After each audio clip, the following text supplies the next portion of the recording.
Dahil naandyan palagi, ano po yung masama. Yung lobo, ano, at purihin po ang ating Panginoon. Atin palang wini-welcome, ano po, ang ating mga bagong kasama ngayon, si Jimboy. Sino ba si Jimboy? Saan si Jimboy? Ha? Asan si Jimboy? Mali? Mali?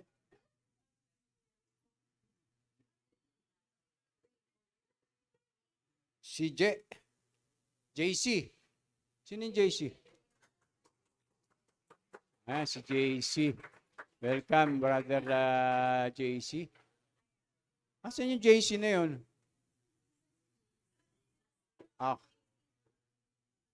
Si brother JC pala andito na. Kala ko sino JC. Welcome, brother JC. At nakasama ka namin uli sa gawain. Purihin ang Panginoon. At ganun din po kay Richard. At saka si Jessica. Ayan. Welcome kayo, Richard, saka Jessica. Pamangkin po yan ni Ate Oni. At meron dito. Tama ba to? Ha? Akala ko. Iba yung binabasa ko kanina. Welcome kayo, Brother JC, welcome muli, sa Jesus First Christian Ministry at si Brother Richard at si Jessica. Purihin po ang Panginoon. Tunay po na sa lahat ng panahon ay ang Diyos po ay dapat Diyos talaga natin. Diyos po ba natin ang Diyos sa lahat ng panahon? Baka Diyos lang natin siya pagka masarap ang buhay natin. Di ba? Baka Diyos lang natin siya pagka tayo pinagpapala. Baka Diyos lang natin siya pagka tayo ay maganda yung buhay. Hindi po ganon. Kaya nga ang sabi doon sa kanta, sa lahat ng panahon. Hindi yung pagkapanahon lang ng masagana. Di ba? Pero pagka yung nagkakadikdikan magkakaalaman kung sino yung ating Diyos talaga sa buhay. Kung siya nga ba, mga kapatid. So tayo po ay tuloy-tuloy na sa atin pong gawain. At alam nyo naman po, yung nung nakaraan ay atin pong natalakay, yun pong mga palatandaan, na ang Panginoon ay muling babalik na, yung tinatawag na 7 selyo o 7 tatak. Hindi pa po nangyayari yun, Pero papunta na po tayo doon. Kaya atin pong tinatalakay bilang babala sa atin.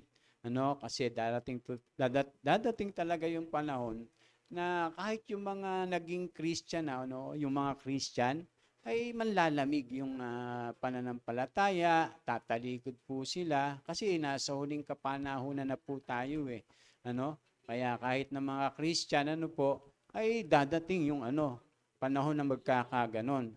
Sana po hindi isa tayo doon. Dahil talaga napakahigpit at pahigpit na po yung mga kaganapan po. Kaya kinakailangan po tayo'y patuloy na manangan at ating alamin yung mga salita ng Diyos na ating pong pundasyon sa ating pong pananampalataya. Amen? So tayo magpapatuloy na at pangungunahan naman tayo ni Elder Ray sa ating pong pag-aaralan. Palakpakan po natin ang ating Panginoon. Thank you po, Pastor. Magandang araw po sa inyong lahat. Purihin po ang Panginoon at tayo ba'y binigyan na naman ng pagkakataon upang tayo makapag-aral ng kanyang salita. At tayo po ay magpapatuloy na sa ating pag-aaral at ang ating pong pinag-aaralan ay tungkol po sa end times o yung panahong pangwakas. Ang isa po sa pinakamalinaw na pangitain tungkol sa pangwakas na panahon ay ang ipinagkaloob kay Propeta Daniel. Ito po ay siya po ang binabalik-balikan ng mga apostol at maging ng Panginoong Hesus upang ipaliwanag ang mga gagawin ng Diyos sa mga huling panahon. Ito po ay dahil sa napakatiyak na mga hula ni Daniel sa mga mangyayari sa hinaharap. Ipinakita ni Daniel ang mga katakdaan ng panahon upang ang mga mananampalataya ay magkaroon ng tiyak na gabay na unawain ang mga nangyayari sa kanilang kapanahunan. Sa ganito po ay hindi sila maililigaw at dadatnan sila ng Panginoon ng nakahanda. Gaya nga po ng napag-aralan natin nung isang linggo, na mula po sa kautosang pabalikin ang mga Hudyo upang buhayin at itatag na muli ang Jerusalem, ay magkakaroon po ng 70 mga 7 linggo. 70 mga 7 linggo o equivalent to 490 years. Mga taon na kung saan magaganap ang lahat ng inihula ni Daniel. At sa 70 mga linggong ito o 490 years ay magkakaroon ng mga 7 mga linggo o mga taon na kung saan magaganap ang lahat ng inihula ni Daniel. Magkakaroon ng 7 mga linggo o 49 years. 49 years. Kasi 7 times 7, 49. O 62 mga linggo o 434 years mula sa pagpapalabas ng kautusan hanggang sa pagdating po ng ating Panginoong Hesus. Kaya nga po 49 years plus 62 years, ilan po lahat? 434 years mula mula sa pagpapalabas ng kautusan hanggang dumating ang Panginoong Hesus. 49 plus 434 is equals to 483. Di po ba? Tama po? 49 plus 434 is equals to 480 years. At ito po ay naganap na yung 483 years na ito. Naganap na po ito. Yung inuhula ni Daniel. At 1 linggo na lang po o 7 taon ang natitira sa hula ni Daniel upang maganap ang lahat ng inuhula niya. At ang 7 taon na ito ay hindi pa ito nagaganap. Hindi pa po ito nagaganap. At ang 7 tatak o selyo na pinag-aralan natin nung 1 linggo ay isa sa mga serye ng hatol ng Diyos sa huling panahon. At ito rin po ang simula ng 7 taon na natitira sa hula ni Daniel. At sa bawat selyo nga pong binubuksan ng Panginoong Hesus ay ipinapakita dito ng paunti-unti ang mga hatol ng Diyos sa panahon ng kapigatian. Napag-aralan natin na ang unang tatak o selyo ay tungkol nga po sa pagdating ng Antikristo. Ang pangalawang tatak ay magkakaroon ng digmaan. Ang pangatlong tatak ay maranasan ng taggutom, famine. Ang pang-apat na tatak ay tungkol sa kamatayan. Ang mga ito ay mangyayari sa buong mundo at kapwa mararanasan po ito ng mga mananampalataya at hindi mananampalataya. At yung ikalimang tatak nga po ay tungkol sa mga martir na pinatay dahil po sa salita ng Diyos, dahil sa pagsunod nila sa ating Panginoong Hesus. Ang pang-anim na tatak naman po ay yung tanda ng kalangitan, pagdilim ng araw, magkakaroon ng malaking lindol, at ito po ay nagpapakita ng puot ng Diyos. At ang ika-7 tatak po ay yung pagbubukas ng 7 trompeta. At pagkatapos ng 7 tatak o selyo ng paghatol ng Diyos ay susunod. Ang susunod na kapigatian po ay magsisimula na ang mga 7 trompeta ng paghatol. At ito po ang pag-aaralan natin ngayon, ang 7 mga trompeta. Ang sabi nga po dito, ang sabi nga po dito, ang Diyos ay makatarungan at hindi nakakalimot. Kanyang gagantipalaan at parurusahan ang bawat isa ayon sa kanilang mga ginawa. Ililigtas niya ang sa kanya ay nananalig at kanya rin namang parurusahan ang sa kanya ay sumusuway. Hinatulan ng Diyos na mailigtas sa rapture ang lahat ng sa kanya ay sumasampalataya. Ibig sabihin yung sumusunod sa kanya. Ang 7 mga trumpeta naman ay unang bahagi ng hatol ng Diyos sa lahat ng nagsusuwail sa kanya. Hindi pa ito ang pangwalang hanggang hatol sa tao. Hindi pa po ito yung final judgment o yung white throne judgment. Ito ay hatol lamang sa mga taong nabubuhay dito sa daigdig sa mga panahong yun. Ang daranas nito ay ang mga hindi sumasampalataya at sa mga tumalikod sa pananampalataya.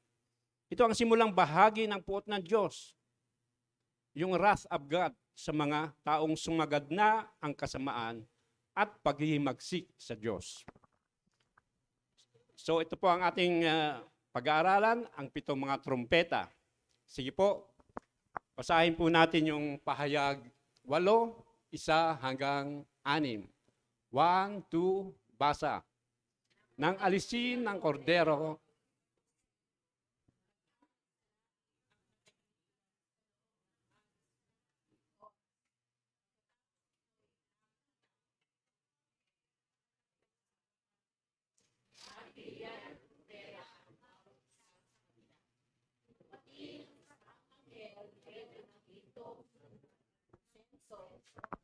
ngayon naman sa harap ng dambana.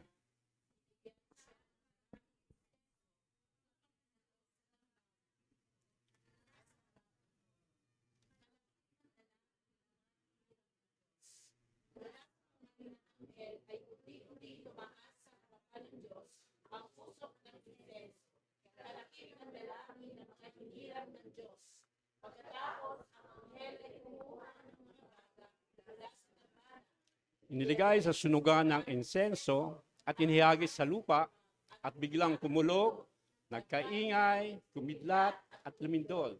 Humanda ang 7 anghel. Sige po.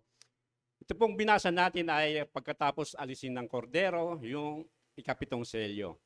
Ang sabi diyan ay pagkatapos alisin ng kordero ang ika-7 selyo, ay naghari sa langit ang katahimikan sa loob halos ng kalahating oras.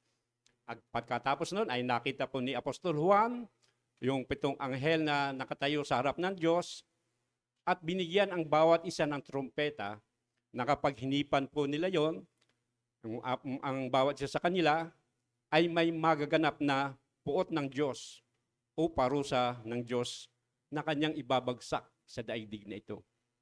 Hindi po nila sabay-sabay hihipan po yung trumpeta. Isa lang po. Isa lang pong hihipan ng 7 anghel ang kanilang mga trumpeta.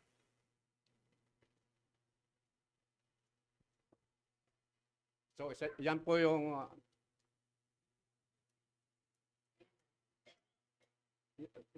timeline ng Yan po yung timeline ng 7 trumpets pagkatapos po ng 7 seals o ika-7 selyo.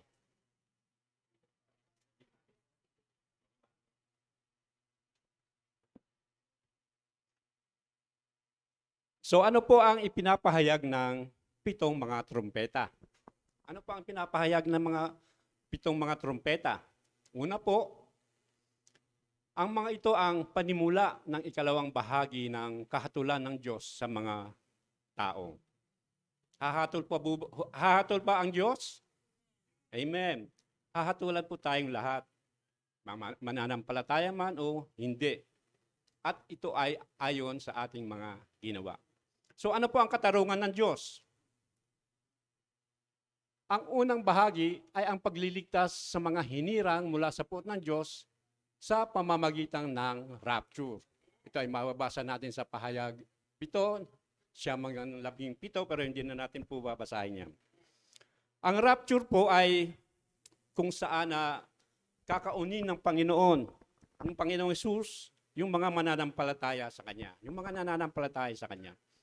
Ito ay magaganap sa simula, yung tinatawag na pre-tribulation, sa gitna, mid-tribulation o sa dulo, post-tribulation ng huling linggo o huling 7 taon ni Daniel. Ito po ay magaganap sa matapos ang kalagitnaan, pagkatapos ng kalapastangan ng walang kapantay o abomination of desolation. Ano po yung tawag na, bakit po tinawag na kalapastangan ng walang kapantay?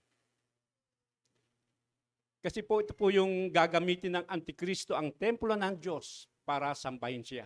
Gagawa siya ng larawan niya at ipatitigil niya ang pagsamba sa tunay na Diyos at siya gagawa siya ng larawan upang siya ang sambahin. Kaya nga po tinawag na kalapastangan ng walang kapantay. Paglapastangan po kasi ito sa Diyos.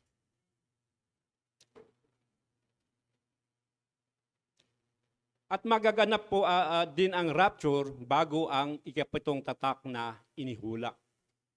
Nililigtas sila, yung mga mananampalataya, sa pamamagitan ng rapture upang sila po ay hindi makasama doon sa mababagsakan ng puot ng Diyos. Mauuna muna ang mga namatay na. Bubuhayin muna ang mga namatay na nananalig kay Kristo. Pagkatapos po tayong mga buhay ay titipunin sa alapaap at isasama sa mga binuhay upang salubungin sa papawirin ang Panginoong Hesus. Papalitan po ang ating mga katawan ng glorified body o yung maluwalhating katawan. Babaguhin po tayong lahat. Ang ating katawang nabubulok ay hindi na po mabubulok. Ang ating mga katawang namamatay ay hindi na po mamamatay. At makakapiling na natin ang Panginoon Hesus magpakailanman. Pag po tayo nakasama sa rapture. Di po ba? Aalisin mo muna ng Panginoon yung mga mananampalataya bago niya ibagsak ang kanyang puot dito sa mundo. Taliwas sa karaniwang kalinlangan at paniniwala na sa pagbabalik daw ng Panginoon Hesus, hindi po isasama sa pagkaon o rapture ang lahat na nagsasabing sila ay Kristiyano. Ang babalikan lang niya po ay yung mga nagmamatapat at sumusunod sa kanyang kalooban. Sila ay mga Kristiyanong nababago at nawawangis sa Panginoon Hesus ng banal na Espiritu. At sila po ang tunay na iglesia na babalikan ng Panginoong Hesus. Amen po? At ang ikalawang bahagi ay ang pagpaparusa sa mga masasama at nagsusuwail sa Diyos. Ito po, binasa na po natin yan kanina. Na pagkatapos alisin ng kordero ang ikapitong selyo, ay binigyan ng trumpeta ang pitong anghel. At hihipan nila ang kanilang trumpeta at bawat po pag-ihip ng trumpeta ay may katumbas itong parusa na babagsak dito sa daigdig. Makakalampas pa po yung mga nagsusuwail sa Diyos sa panahong ito? Hindi po kasi darating po yan, takdang panahon, upang anihin nila yung parusang nararapat dun sa kanilang mga ginawa habang sila ay nabubuhay pa. Yan yung sinasabi at ipinapahayag ng pitong trumpeta na ang katarungan ng Diyos ay mangyayari. Ito po yung yung chart, yung chart. Ayan. Yan po yung tinatawag na wrath of God, yung 7 trumpets. Yung nakapaloob sa red dotted lines. So, yun po yung una. Yung pangalawa, ang mga ito ay, ano nga po ang pinapahayag ng mga pitong trumpeta? Ang mga ito ay tugon din ng Diyos sa dalangin ng mga hinirang. Muli doon sa binasa natin kanina, kung babalikan po natin yung binasa natin, ay makikita natin dito na binigyan nga yung isang anghel ng maraming insenso upang ihandog sa damba ng ginto na nasa harap ng trono, kalakip ng dalangin ng mga hinirang ng Diyos. Meron po mga hinirang ng Diyos na nanalangin. At mula sa kamay ng anghel ay unti-unting tumaas sa harapan ng Diyos ang usok ng insenso. At hindi lang po yung usok ng insenso ang tumaas, kundi kalaki po nito yung dalangin ng mga hinirang ng Diyos. Ipinapahiwatig po nito na nakarating sa Diyos yung kanilang panalangin. At pagkatapos nga po nito ay humanda na nga po yung 7 anghel upang hipan ang kanilang mga trompeta. So ano nga po ang mga dalangin ng hinirang? Ano po yung dalangin ng mga hinirang? Kung babalikan po natin yung ikalimang tatak na mababasa natin sa Pahayag 6:9 to 10. Sa ano po yan? Ikalimang selyo. Inalis ng kordero ang panlimang selyo at nakita ko sa ilalim ng dambana ang mga kaluluwa ng mga pinatay dahil sa salita ng Diyos at dahil sa matapat na pagsaksi nila rito.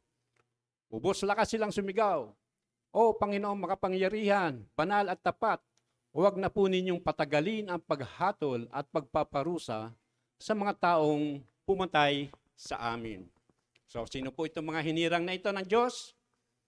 Sila po yung mga namatay noong Great Tribulation. Yung mga mananampalatayang nakaranas ng matinding kapighatian. At sila po yung namatay nung panahon na yon. Dumaing po sila sa Diyos. Kaya nga po ang sabi rito ay, ubos lakas silang sumigaw. "O Panginoong makapangyarihan, banal at tapat, huwag na po ninyong patagalin ang paghatol at pagpaparusa sa mga taong pumatay sa amin." Yan po ang daing nila, yung panalangin nila sa Diyos. Humihingi po silang ng katarungan, justice. At tinugod po sila ng Diyos. Paano po sila tinugod ng Diyos? Sa pamamagitan ng 7 trompeta.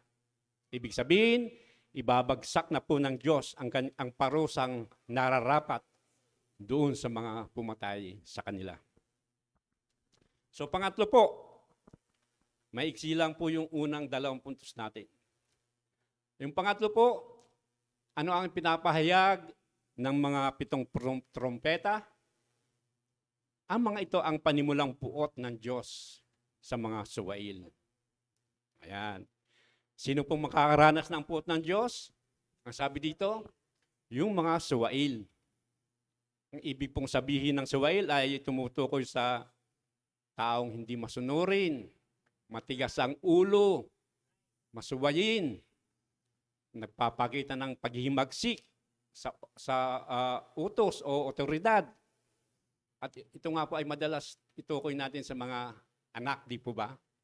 Suwail na anak, kasi ang sagwa naman pakinggan na suwail na magulang. Di po ba?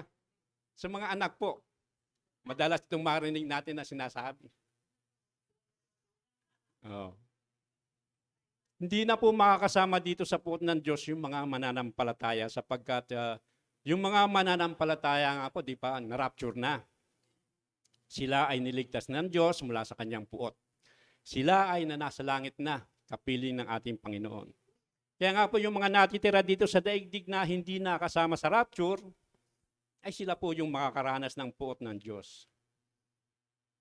So ano nga po ba yung mga puot ng Diyos? Ano-ano yung mga puot ng Diyos na mararanasan ng mga tao, yung mga taong nabubuhay pa sa panahong iyon? Una po, ito po yung sinasabi dito sa mga 7 trompeta. Ayan. Yung unang trompeta,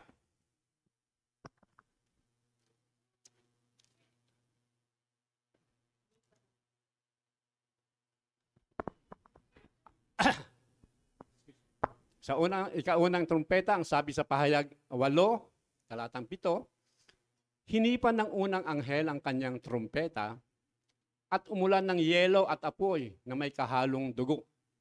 Nasunog ang 3 bahagi ng lupa, ang 3 bahagi ng mga punong kahoy, at lahat ng sariwang damo. Ito po yung unang trompeta pa lang. Ano po ang mangyayari? Nung hinipan ng unang anghel ang kanyang trompeta, umulan ng yelo at apoy na may kahalong dugo. At ano po ang naging epekto nito? Nasunog ang 3 bahagi ng lupa, 3 bahagi ng mga punong kahoy, at lahat ng sariwang damo. Hindi po ibig sabihin na sa isang lugar na to, sa isang lugar lang nangyari ito. Hindi po ibig sabihin, sa Antipolo lang nangyari. One-third ng Antipolo, hindi po. Sa iba-ibang lugar sa buong mundo po ito nangyari. One-third, ikatlong bahagi. Ito po ay kalat sa buong daigdig na kung susumahin po natin yung damage ay lalabas na one-third na bahagi ng daigdig. Yun po ang maapektuhan ng pagkasunog na ito. Kaya kung akala natin na malaki na yung naging sunog ng wildfire, saan ba yun? Sa Los Angeles noong nakaraan? Di ba? Ilang araw na sunog yun. Pati mga bahay ng mga Hollywood star nasunog. Ilang araw yun. Nakita natin, ang laki nun. Baliwala po yun. Hindi po ganun. Mas malaki pa doon. Di hamak na malaki yung magkasunog na ito. One-third po ng buong daigdig ang masusunog. Susunog yung one-third ng kagubatan ng sariwang damo, lupa. At ito po, sa madaling salita, one-third po ng daigdig ang masusunog. Tingnan po natin yung chart. Ayan po, yung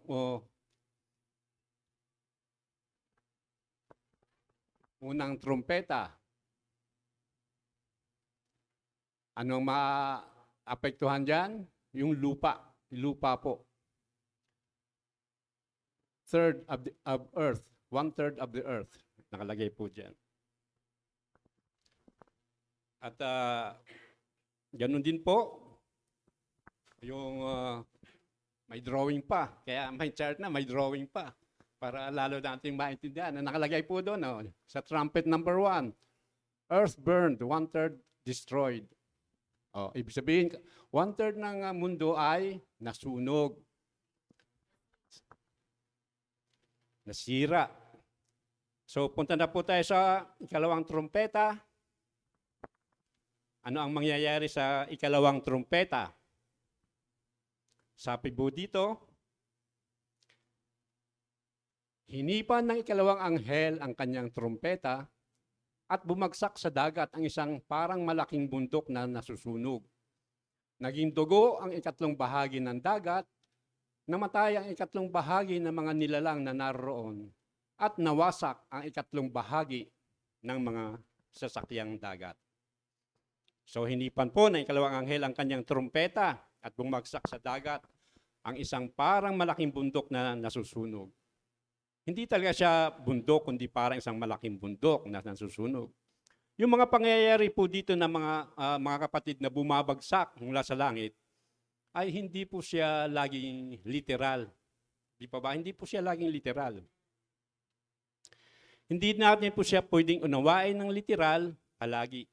Pero ang tiyak po, yung tiyak, ay kung ano ang magiging resulta. Di po ba? Gaya niyan. Katulad ng sa unang trumpeta, ang naging resulta ay nasunog yung one-third na lupa. Di po ba? Yung one-third ng kagubatan, one-third ng sariwang damo. At gayon din dito sa ikalawang trumpeta, na ang naging resulta ay nasunog yung ay naging dugo ang ikatlong bahagi ng dagat. Maaari pong one-third ng Pacific Ocean, one-third ng Atlantic Ocean, one-third ng Indian Ocean. Hiwa-hiwalay po yan. Basta one-third ang mapipinsala. Ito po ay katulad ng ginawa ng Diyos doon sa Nile River. Kung maalala niyo po yung ginawa ng Diyos nung magmatigas po si Faraon na palayain yung mga Israelita. Di ba? Ginawa niyang dugo, yung ilog. Maging yung mga tubig sa batya, naging dugo. At namatay lahat yung mga isda roon. Bumaho. At namatay nga po ang ikatlong bahagi ng mga nilalang na naroon.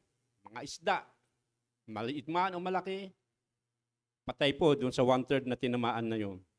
Magiging ang ikatlong bahagi ng mga sasakyang dagat. Ito po ay mga patungkol sa dagat, related sa dagat, yung mga nakatira doon mga isda, yung mga sasakyang dagat tulad ng barko, mga bangka, mga submarine, mawawasak po yan. Kaya mawawasak po yung barko ng China Sea na nagbabantay doon sa West Philippine Sea na umaangkin na sa kanila daw yun.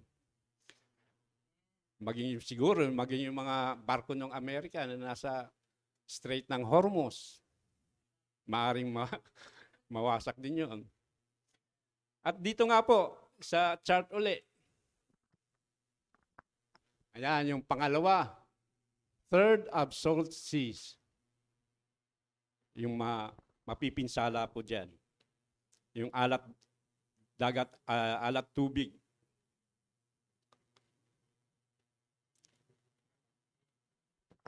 At ganun din po sa ating drawing. Ayan. Second trumpet, sea to blood. Naging dugo po. Yung dagat, 1/3 ng dagat. Namatay yung 1/3 ng mga nakatira doon. Nasira yung 1/3 ng mga sasakyang pandagat. Yan po yung second trumpets. At dito naman po sa pangatlong trumpeta. Sunod naman po. Sabi po dito sa pahayag 8, 10 hanggang 11, hinipan ng ikatlong anghel ang kanyang trumpeta at nahulog mula sa langit ang isang malaking bituing nagliliyab na parang sulo at bumagsak sa ikatlong bahagi ng mga ilog at mga bukal. Ang bituin ay tinatawag na kapaitan.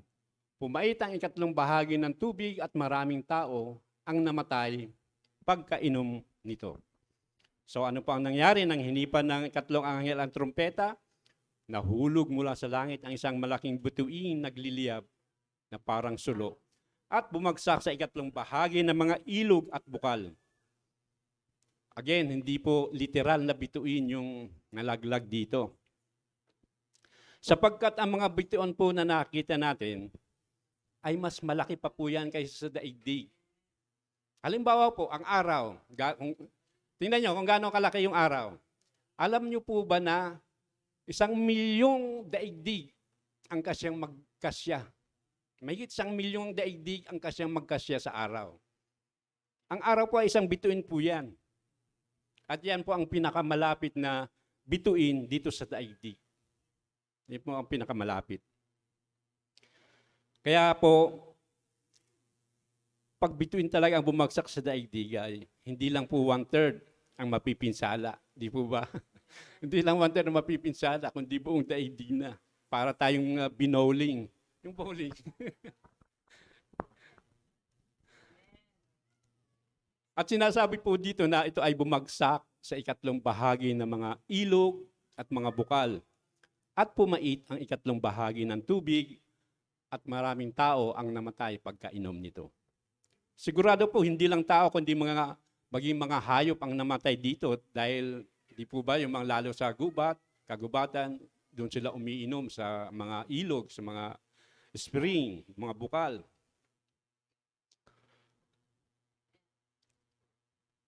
Na-contaminate po yung tubig, nagkaroon ng pollution, pagkalason, yung mga ilog at bukal na pinagkukunan natin ng inumin. So pumait po yung 1/3 ng fresh water at ang pangalan nga ng bumagsak dito ay kapaitan. Nasa English po ay wormwood. At sa Tagalog naman po ay dahong Maria. Dahong Maria daw po ang Tagalog noon. At napakapait po nito. At ito po ang mangyayari sa pag-ihip ng ikatlong trumpeta. Ayan. Yung chart uli, pangatlong trumpeta, third of fresh water. Yung mga ilog at bukal. Yun po ang mapipinsala. Magkakaroon ng lason. Mamamatay yung mga iinom dito. Ganun din po sa drawing, nakalagay dyan. Third trumpet, water poison, wormwood, star, 1/3 water beater. Ibig sabihin, pumait yung kalahating, 1/3 ng bahagi ng mga fresh water. Ilog, mga spring, bukal, pumait po yun. At sino man ang makainom dito ay namamatay. So ano po yung ikaapat na trumpeta? Ikaapat na po tayo. Ayon sa pahayag 8, talatang 12, hinipan ng ikaapat na anghel ang kanyang trompeta at napinsala ang ikatlong bahagi ng araw, ng buwan at ng mga bituin. Kaya't nawala ang ikatlong bahagi ng kanilang liwanag. Nagdilim ang ikatlong bahagi na maghapon at walang tumanglaw sa ikatlong bahagi ng magdamag. So hinipan po ng ikaapat na anghel ang kanyang trompeta at napinsala ang ikatlong bahagi ng araw, ng buwan at mga bituin. Dito po yung mga astronomical body na po ito. At ang naging epekto nito ay nagdilim ang ikatlong bahagi ng maghapon, walang tumanglaw sa ikatlong bahagi ng magdamag. Nawala yung ikatlong bahagi ng kanilang liwanag. At kapag nawala ang ikatlong bahagi ng liwanag, ibig sabihin po, mas humaba ang gabi o mas humaba yung dilim kaysa liwanag. So ano po maaaring mangyari? Maaari pong makaranas ng matinding taglamig dahil sa humaba nga po yung dilim kaysa liwanag. Magkakaroon po ng epekto sa environment, sa kalikasan, magkakaroon ng parang climate change. Di po ba? Ito po ang magiging dulot ng ikaapat na trompeta. At tandaan po natin, ayan po yung third of sun, moon, stars, astronomical bodies po, o yung 1/3 nila ay didilim. At ganun din po sa chart, fourth trumpet, yung 1/3 ng mga astronomical bodies na ito, yung araw, buwan at mga star ay didilim yung 1/3 nila.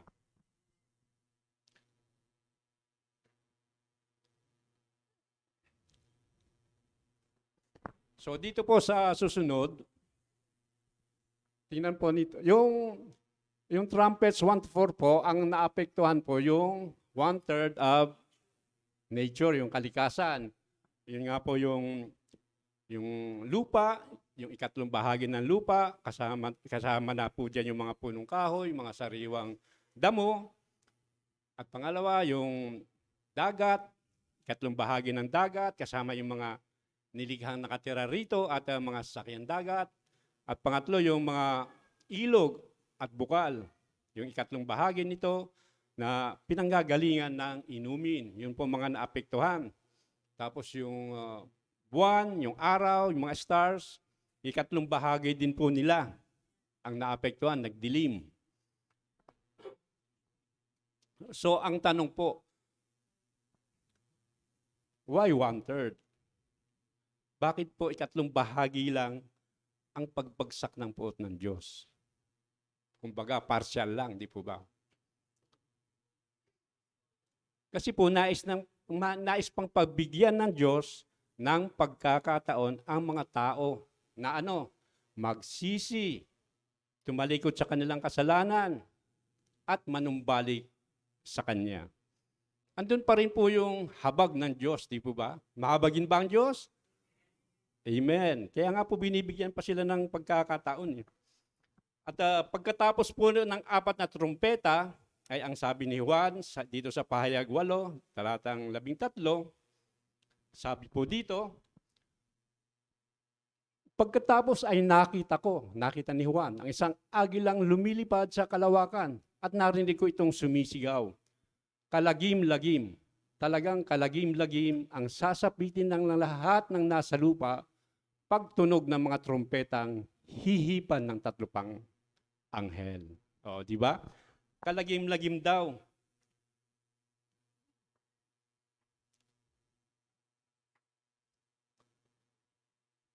Ibig sabihin po, hindi pa kalagim-lagim yung naranasan doon sa unang 4 na trompeta. Di po ba? Sapagkat sa pag-ihip ng susunod pang 3 trompeta ay saka palang mararanasan yung kalagim-lagim talaga. So ano po ba yung mga kalagim-lagim na ito? Tingnan po natin sa 5 trompeta. Ito po yung unang lagim sa 5 trompeta. Sige nga po, sabayin niyo pa ako sa pagbasa. 1, 2, basa.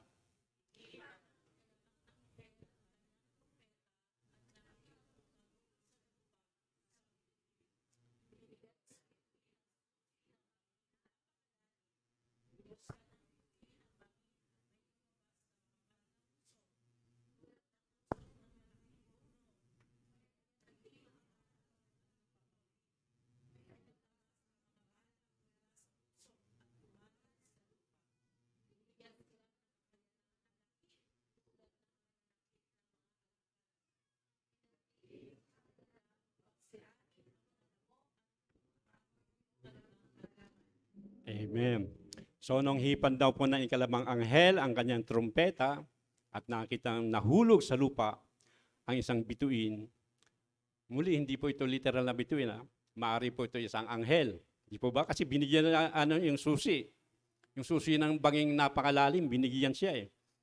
Kaya nga binuksan ng bituin ang bangin at may lumabas na makapal na usok tulad ng usok ng isang malaking horno.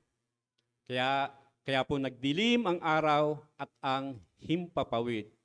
Imagine po kung gaano kakapal yung lumabas. Nagdilim yung himpapawid.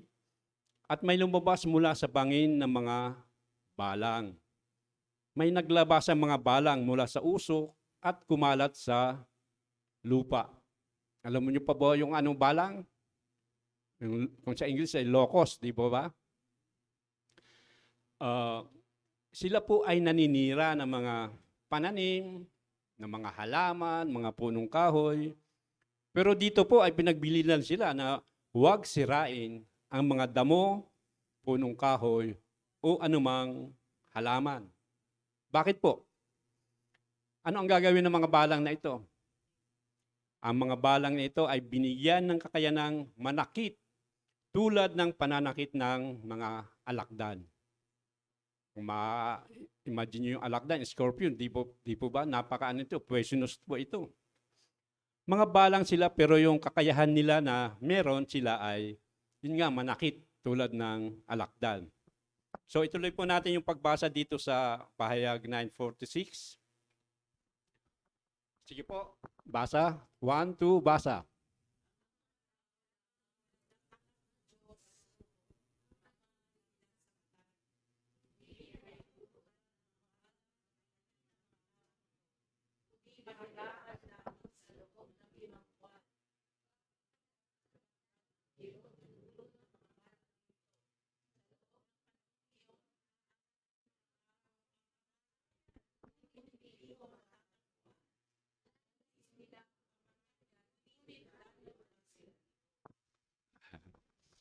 Sige po. Talagang kalagim-lagim po ang mangyayari dito. Sino lang po ang pipinsilain nitong mga balang? Sabi dito, yung mga walang tatak ng Diyos sa noo. Pero hindi nga po literal to. Wala naman, yung mga mananampalataya, wala naman tatak sa noo. Ibig sabihin yung mga may tatak sa noo, ibig sabihin yung mga sumasampalataya sa Diyos yun, naniniwala sa Diyos. Pero yung mga walang tatak ng noo sa Diyos, ibig sabihin sila yung mga taong walang proteksyon ng Diyos. Sila yung patuloy na sumasamba sa dyablo at hindi nga po pinahihintulutan ang mga balang na patayin ang mga taong ito. Ano lang ang kanilang gagawin? Pahihirapan sila sa loob ng 5 buwan. 5 buwan po nila maranasan yung pagpapahirap mula sa balang. Sabi pa dito ay parang kagat ng alakdan, ang kirot na dulot ng mga balang na ito. Hahanapin daw nila ng mga tao ang kamatayan, ngunit hindi ito matatagpuan. Siyempre, siguro sa sakit, di ba? Araw-araw kang parang kinukurot-kurot lang, parang ina-acupuncture. Di po ba? Ninanais nila ang kamatayan. Ibig sabihin, hindi na sila, sa panahon pong yun, ay nanaisin na ng mga tao na mamatay na. Gusto nila mamatay na. Ngunit, lalayuan sila nito. Lalayuan sila ng kamatayan. Ibig sabihin, hindi sila mamamatay. Kahit tumalon sila mula sa 30th floor ng building, pagbagsak nila, lasog-lasog ang kanilang mga katawan, buhay pa rin sila. Kahit magbaril sila sa sarili, butas-butas na ang kanilang katawan, ang kanilang ulo, sa bala, buhay pa rin sila. Kahit magpakain sila sa buhaya, sa anaconda, iluluwa sila nito. Di po ba? Napanood niyo sa anaconda, inuluwa. Buong buo. Ganito po dadanasin na ng mga taong may iwan sa panahong ito.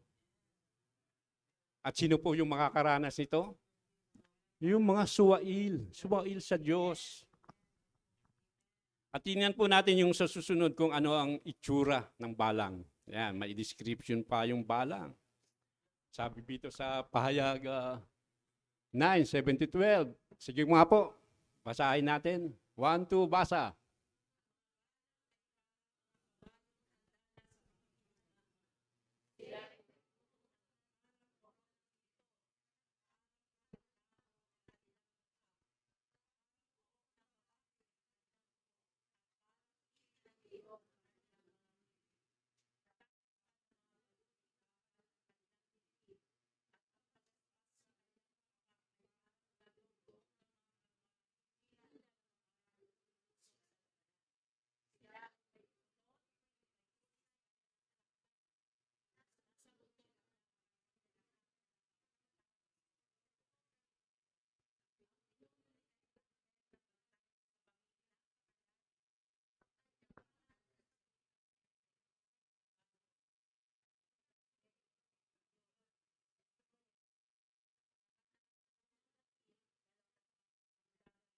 So ayan, nakita po natin yung description ng balang. Sila daw ay para mga kabayong handa sa pakikipagdigma. Sila ay may putong na parang koronang ginto at parang mukhang tao daw ang kanilang mga mukha. Parang buhok ng babae ang kanilang buhok at parang ngipin ng leon ang kanilang mga ngipin. Natatakpan ng mga baluting bakal ang kanilang dibdib at ang pagaspas ng kanilang mga pakpak. Kahit sila ay maliliit, ay parang tagundong ng mga karwaing hila ng mga kabayong lulusob sa labanan. Sila ay may buntot na may tulis, gaya ng sa alakdan, at nasa buntot nila ang kapangyarihang manakit ng mga tao sa loob ng 5 buwan. Ang pinuno nila ay ang anghel na bantay sa banging napakalalim. Ang kanyang pangalan sa wikang Hebreo ay Abaddon at sa wikang Grego ay Apollyon. Ibig sabihin, destroyer, na talagang pipinsalain nila yung mga tao. So ang sabi po sa talatang 12, nakaraan na ang unang lagim at 2 pa ang darating. So ang unang lagim pala, yung mga balang na magpapahirap sa kanila sa loob ng 5 buwan. Tingnan po natin sa drawing. Ayon pa sa charge, 5 months torment. Ito po yung pagpapahirap ng mga balang. Ganun din sa ikalawang trumpeta na nakalagay dito sa drawing. Ang mga balang daw ay magtutorture sa kanila sa loob ng 5 buwan. Yung mga nanggaling sa ilalim nanggaling sa kalaliman ng bangin. Doon po sila galing yung mga balang na ito. Sa banging malalim. At dito po sa ika-6 na trumpeta, ito po yung ikalawang lagim. Sige po, basahin po natin. 1, 2, basa.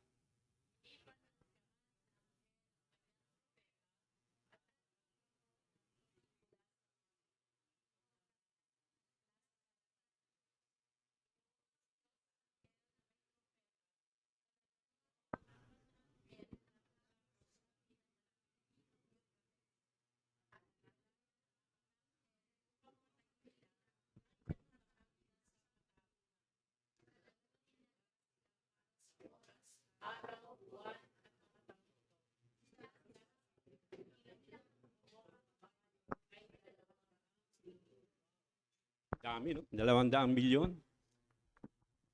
So sabi dito, nang hinipan ng ika-6 na anghel, ang trumpeta ay nakarinig po si Juan ng tinig mula sa mga sulok ng gintong dambana na nasa harapan ng Diyos. At sabi nga po ng tinig na yon sa anghel na may trumpeta, nakalagan ang 4 na anghel na nakagapos sa tabi ng malaking ilog Euphrates. At pinalaya nga ng 4 na anghel pinalaya ang 4 na anghel upang patayin nila ang ikatlong bahagi ng sangkatauhan. Talaga pong inihanda yung 4 na anghel na yun para sa oras, araw at taon na itinakda. Ibig sabihin, naghihintay lang sila ng tamang panahon para gawin ito. At ipinapakita nito na ang hatol ay hindi po nagkataon lamang, kundi ito po ay nasa ilalim ng kontrol at takdang panahon ng Diyos. At ano pong sabi, ilang bilang ng hukbong nakakabayo? 200 milyon na nagpapahiwatig po na napakalaki at hindi mapigilang puwersa ng pagkawasak. Ikakalat po sila sa buong mundo upang patayin ang kabuang ikatlong bahagi ng mga tao sa buong daigdig. Amen po. At dito sa susunod na mga talata ay inilalarawan kung ano ang nakita ni Juan doon sa kanyang pangitain. Sabi po dito, at nakita ko sa pangitain ang mga kabayo at ang mga dibdib ng mga sakay nito ay may mapulang baluti na gaya ng apoy, asul na gaya ng safiro at dilaw na parang asupre. Ang mga ulo ng mga kabayo ay parang ulo ng leon at ang kanilang bibig ay bumubuga ng apoy, usok at asupre. Ang 3 salot na pumatay sa ikatlong bahagi ng sangkatauhan ay ang apoy, ang yung usok at asupre na nagmula sa kanilang bibig.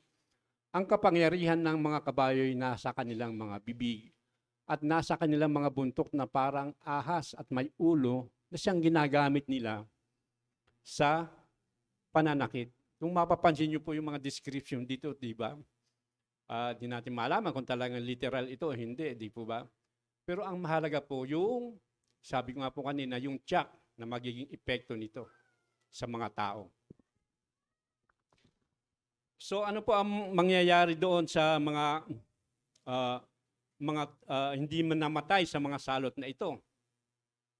May mga hindi po namatay sa mga salot na ito.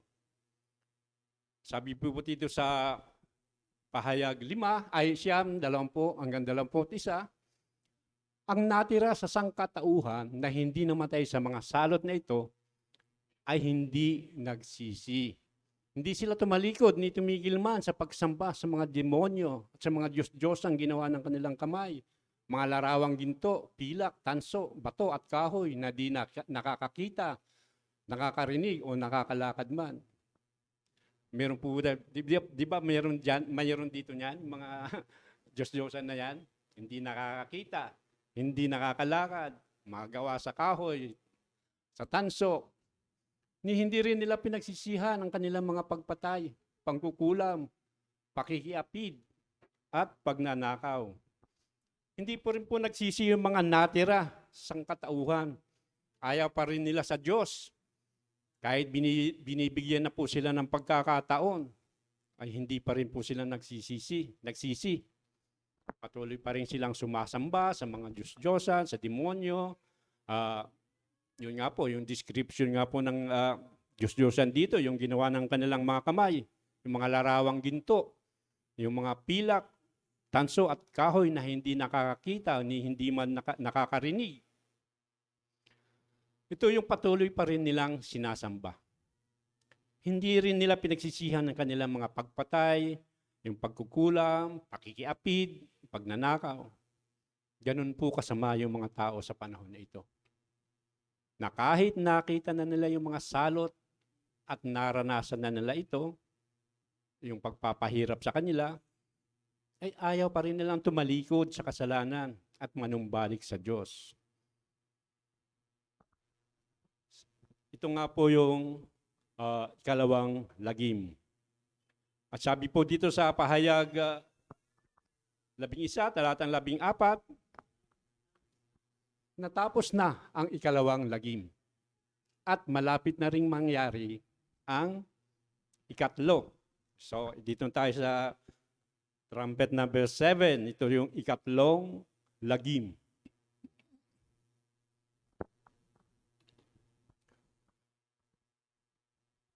Sabi po dito, hinipan ng ikapitong anghel ang kanyang trumpeta at mula sa langit ay may malalakas na tinig na nagsabi, ang paghahari sa sanlibutan ay inilipat na kay Kristo na ating Panginoon. Maghahari siya magpakailanman. At ang 24 na matatanda na nakaupo sa kanilang trono sa harapan ng Diyos ay nagpatira pa at sumamba sa Kanya. Sinabi nila, Panginoong Diyos na makapangyarihan sa lahat, Diyos ng kasalukuyan at ng nakaraan. Nagpapasalamat kami na ginamit mo ang iyong walang hanggang kapangyarihan at nagpasimula ka ng maghari.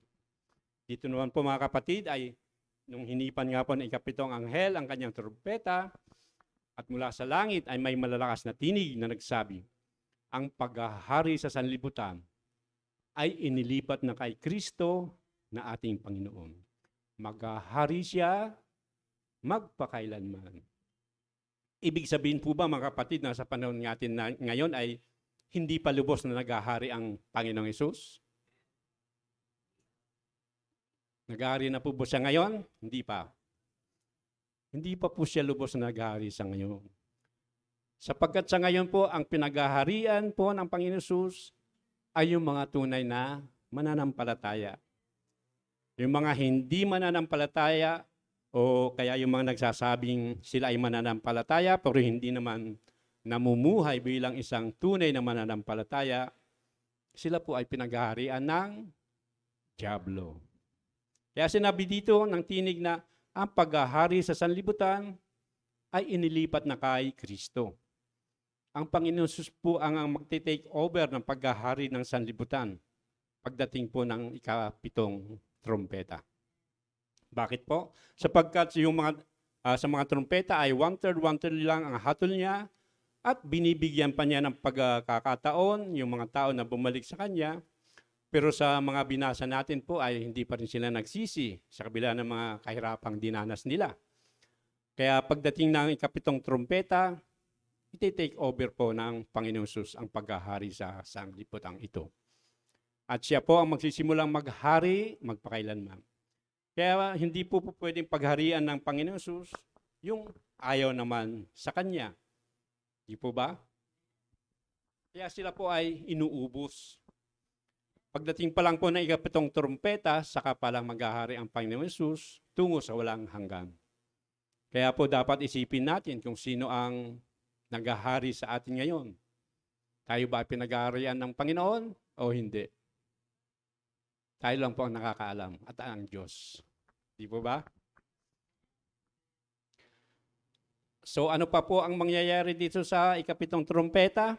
Sa po dito sa pahayag 11, 15, talatang 1, nakita ko rin ang isa pang kagila-gilalas na pangitain sa langit. Sabi po ni Juan, may 7 anghel na may dalang 7 salot. Ito ang mga panghuling salot sapagkat dito matatapos ang puot ng Diyos. Itong ikapitong trumpeta po ay siyang magpapasimula doon sa 7 mangkok. Yan po ang tinutukoy ditong 7 anghel na may dalang salot.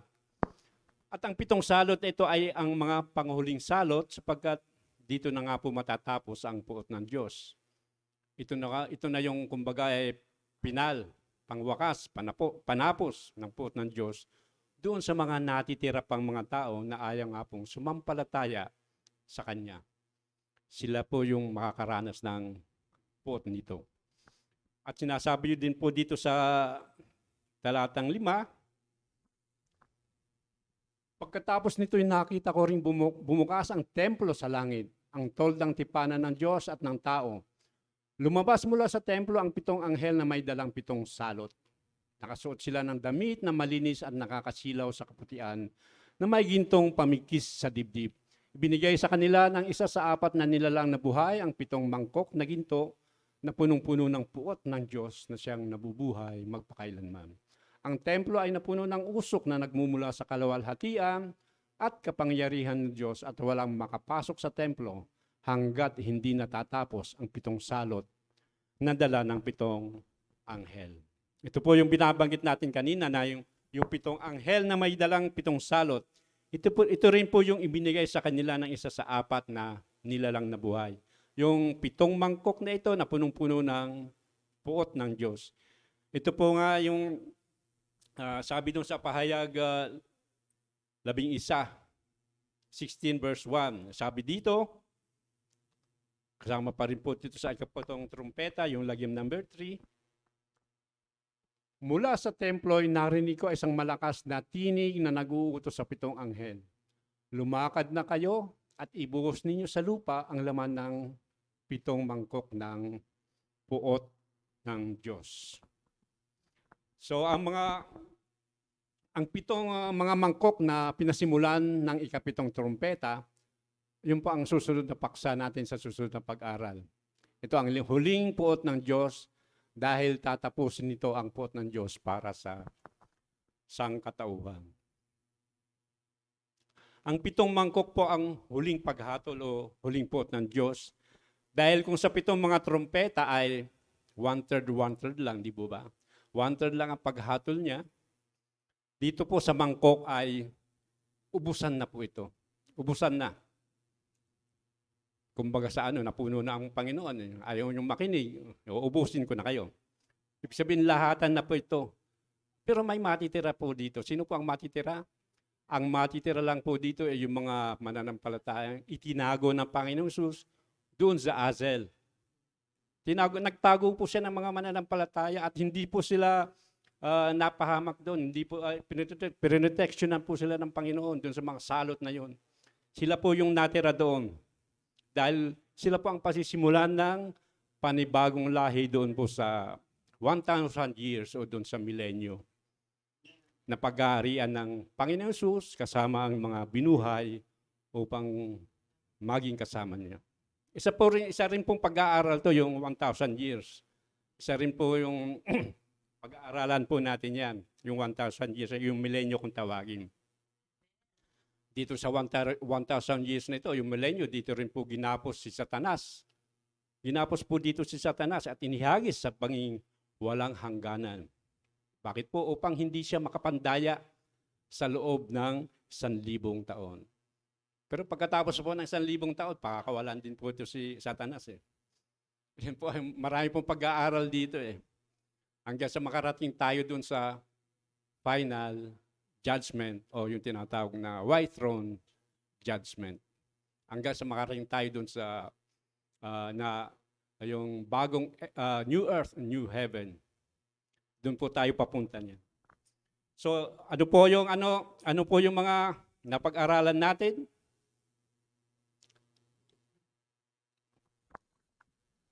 Ayan.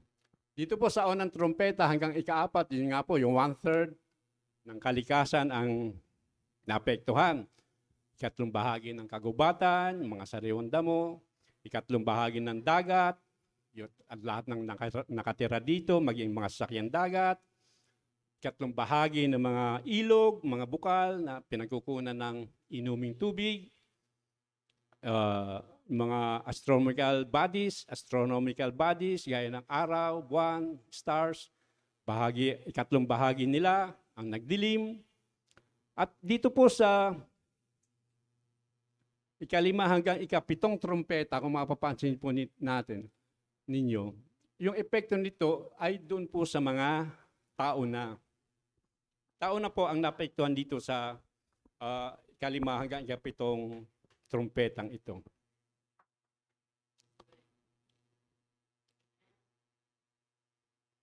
So ano po ang ipinapahayag na 7 trumpeta?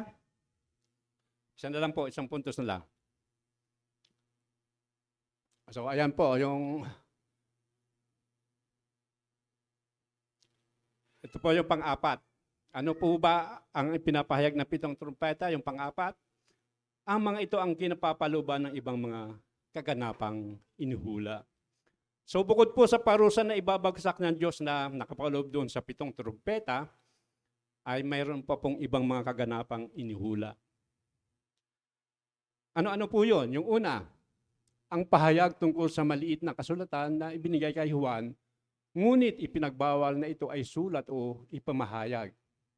Ito po ay nasa ika-6 na trumpeta. Sige po, basahin natin para mabilis lang po ito. Basahin po natin sabay-sabay. 1, 2, basa.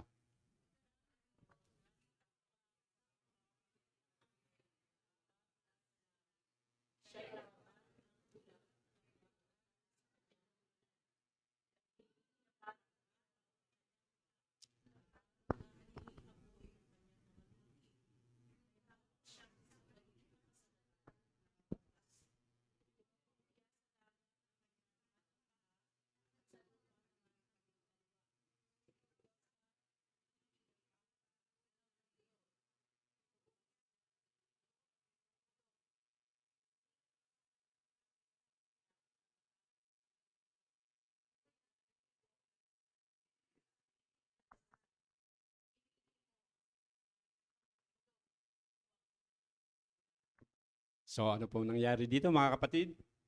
Nakita dito ni Juan na isa pang mga pangyayari ang anghel na bumababa mula sa langit.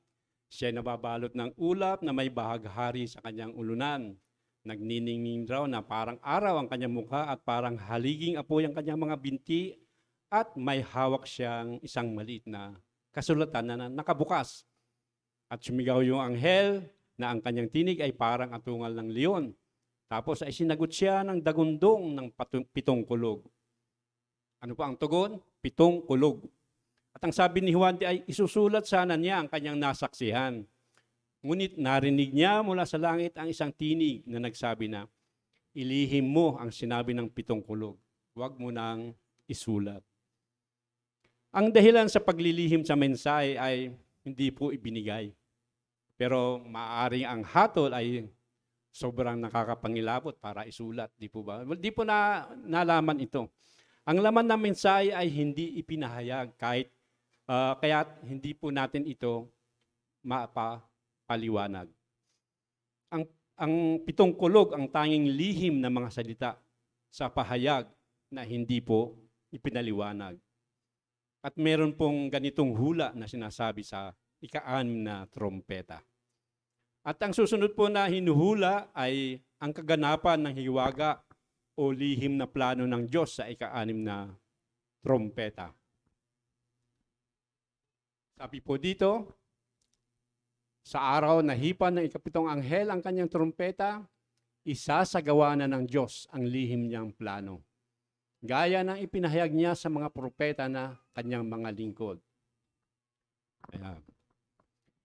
Dito naman po mga kapatid, magaganap po yung kabuuan ng plano ng Diyos sa ika-7 trompeta. Sabi dito sa araw na hipan ng ika-7 anghel ang kanyang trompeta, ay isasagawa na ng Diyos ang lihim niyang plano. Actually po, maging sa ngayong panahon ay ginagawa niya na po ito.